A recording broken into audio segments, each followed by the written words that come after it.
technology. Maybe we put new in quotations because it's actually old technology, kind of reimagined. As most of you probably know, before there was digital looping, there was physical analog loops of tape. If you've ever seen anyone make loops of tape, you know that it's pretty painstaking. And if you've ever seen anyone play loops of tape, you know that reel-to-reel tape decks are heavy and they're a pain to carry around and a pain to set up. Yeah, right? But they're awesome. But you can, because there's no digital processing, you record sound on them, you can touch them, and you can get your hands dirty with the sound, kind of. So, anyways, I was watching someone perform with audio tape loops, and I thought, why is that so finicky? Why isn't there a better way? Why isn't that done on a disc?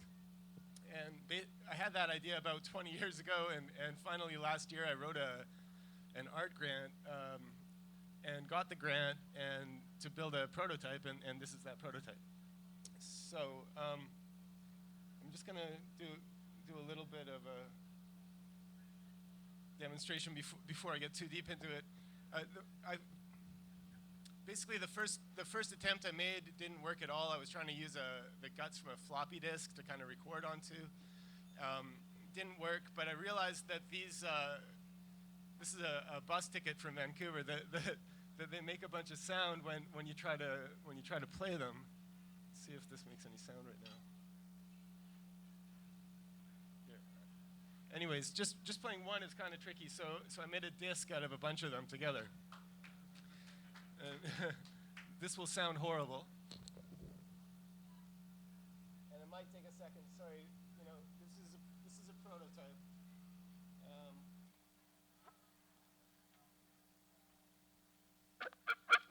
There you go. So that's the proof of concept.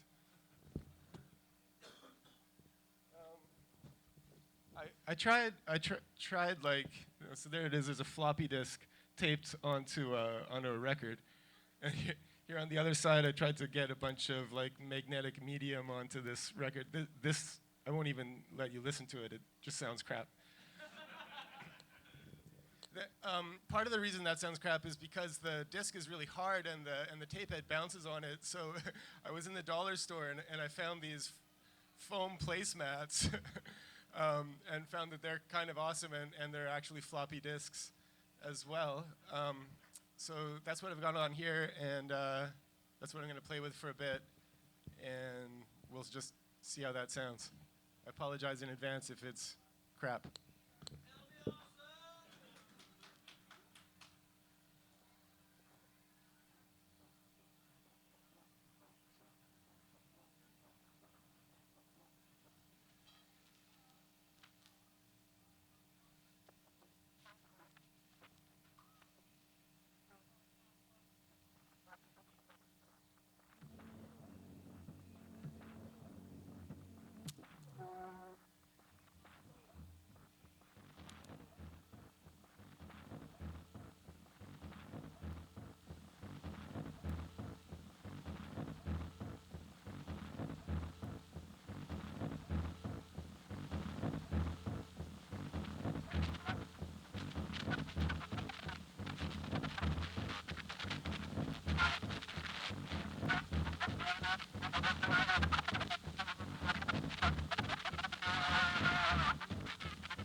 Check, check.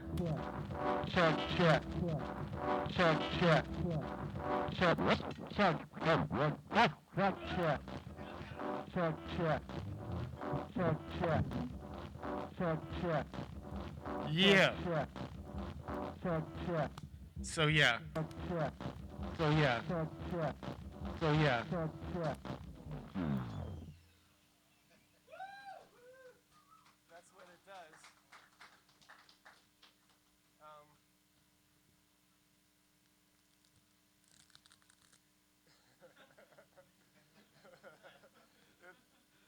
It's hard to tell because it's just black and these things kind of look like records, but this is, I've got some foam sheets and painted them.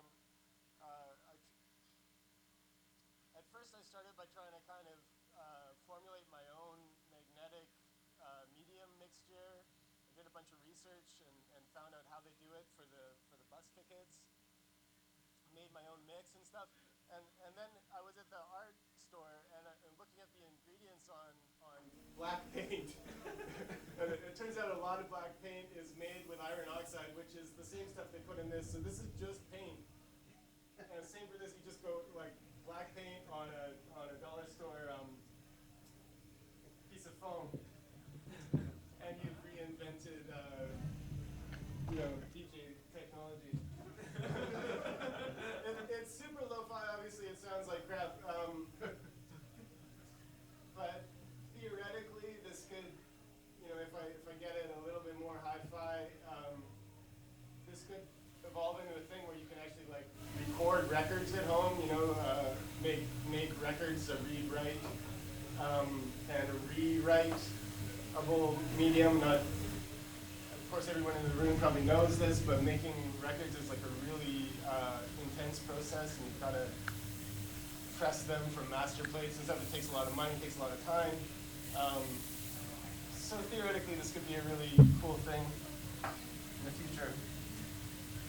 That said, I'm going to just kind of geek out on it for a bit now since I got it.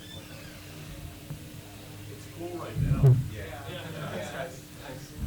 I mean, yeah, for those of us who love lo-fi, yeah, this is fun too. But does the tone arm have a playhead and an erase head? no.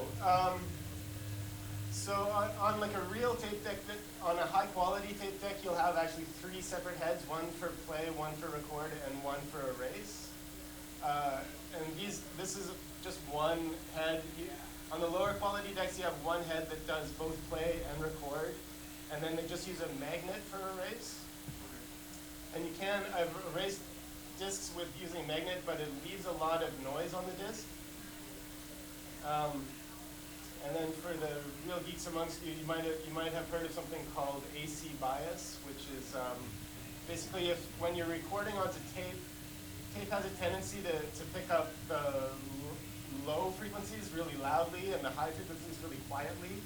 And if you record with the sound a really high frequency signal, it improves the whole quality of the audio. So any home audio equipment that you have that records audio to tape is going to include an AC bias unit.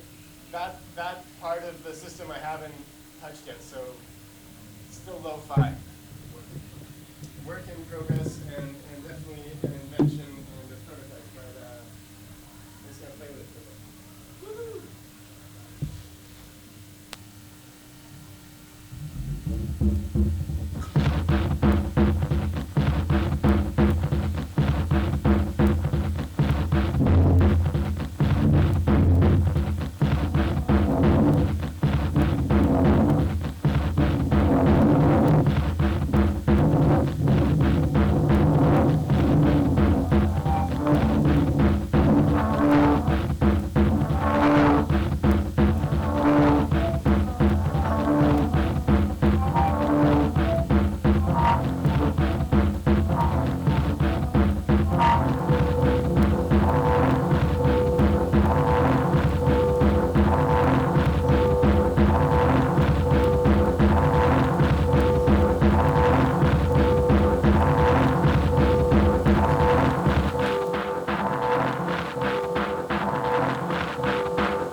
got those like micro cassette formats that are potentially like 32nd or a 64th of an inch. So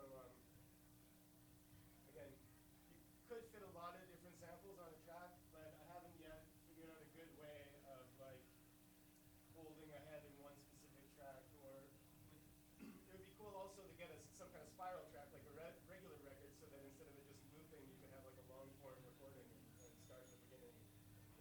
With your current system, can you record different tracks with the tape pad, or does it record like one big audio? You can totally record different ones. So I'll just show just one head per second. All right, sorry, we gotta go. We're already a half hour behind, guys. Hey, big hand, right? Frederick Brummer.